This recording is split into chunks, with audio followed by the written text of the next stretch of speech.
सत श्री अकाल, good evening, नमस्कारम। कैसे हैं मेरे प्यारे दोस्तों एवं भाइयों। चलिए आज एक टॉपिक लेते हैं अष्टवक्र गीता का 1 नंबर श्लोक।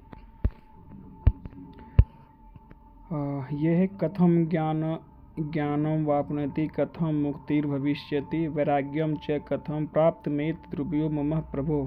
ये पहला प्रकरण का पहला श्लोक है। ठीक है, इसका अगर अर्थ देखते हैं थोड़ा सा क्या है। प्रभु है स्वाभिमान, कथम कैसे, पुरुष मतलब पुरुष, ज्ञान मतलब ज्ञान को आप नहीं मतलब प्राप्त होता है, च मतलब और, मुक्ति मतलब मुक्ति, कथम कैसे, भविष्यति होवेगी, च मतलब और, वैराग्य वैराग कथम कैसे प्राप्त होता है, भविष्यति होवेगा, एतद इसको, मम मेरे, भूहि कहिए।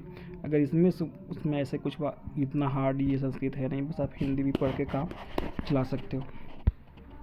ठीक है, इसमें से जो बात कही गई है वो राजा जनक जी के बारे में कही गई है। राजा जनक जी ने अष्टवक्र जी से 3 प्रश्न करते हैं। फर्स्ट प्रश्न क्या है, प्रभु आत्मज्ञान को कैसे प्राप्त होता है।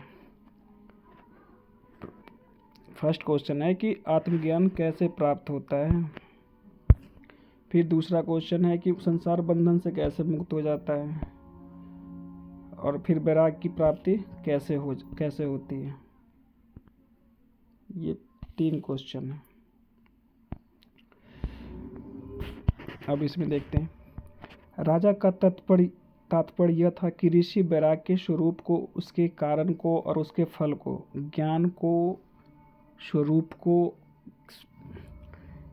राजा का तात्पर्य यह था कि ऋषि वैराग्य के स्वरूप को और उसके कारण को और उसके फल को, ज्ञान के स्वरूप को, उसके कारण को और उसके फल को, मुक्ति के स्वरूप के, उसके कारण को और उसके भेद के प्रति विस्तार सहित कहे। राजा के प्रश्नों को सुनकर अष्टवक्र जी ने अपने मन में विचार किया कि संसार में 4 प्रकार के पुरुष होते हैं। फर्स्ट ज्ञानी पुरुष, दूसरा मुमुक्ष, तीसरा अज्ञानी, चौथा मूढ़। चारों में से राजा तो ज्ञानी नहीं होता है, क्योंकि जो संशय और विपरीत से रहित होता है और आत्मानंद करके आनंदित होता है वही ज्ञानी होता है। परंतु राजा ऐसा नहीं है, किंतु यह संशय करके युक्त है। ये बातें राजा के बारे में कही गई है कि वो ज्ञानी नहीं होता और राजा अज्ञानी भी नहीं होता, क्योंकि जो विपरीत ज्ञान और असंभावनिक करके युक्त होता है उसका नाम अज्ञानी है। परंतु राजा ऐसा भी नहीं है तथा उसके चित्त में स्वर्गादिक फलों की कामनाएं भरी होती है, उसका नाम अज्ञानी है। परंतु राजा ऐसा भी नहीं है। यदि ऐसा होता तो याज्ञिक कर्मों के विषय में विचार करता।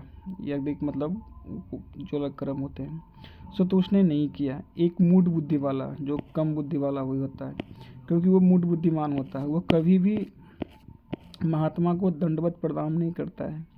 जो महात्मा, ये बातें राजा के बारे में कही जा रही है, नहीं पुरुष के बारे में कही जा रही है, किंतु वो अपनी जाति और धनादिकों को अभिमान में ही मरा ही जाता है। सो ऐसा भी राजा नहीं, क्योंकि उसको महात्मा जानकर हमारा सत्कार कर अपने भवन में लाकर संसार बंधन से छूटने की इच्छा करके जिज्ञासु की तरह राजा ने प्रश्न किया। इसी से सिद्ध होता है कि राजा जिज्ञासु अर्थात कम ज्ञानी है और आत्मविद्या का पूर्ण अधिकारी है। साधनों के बिना आत्मज्ञान की प्राप्ति नहीं होती है।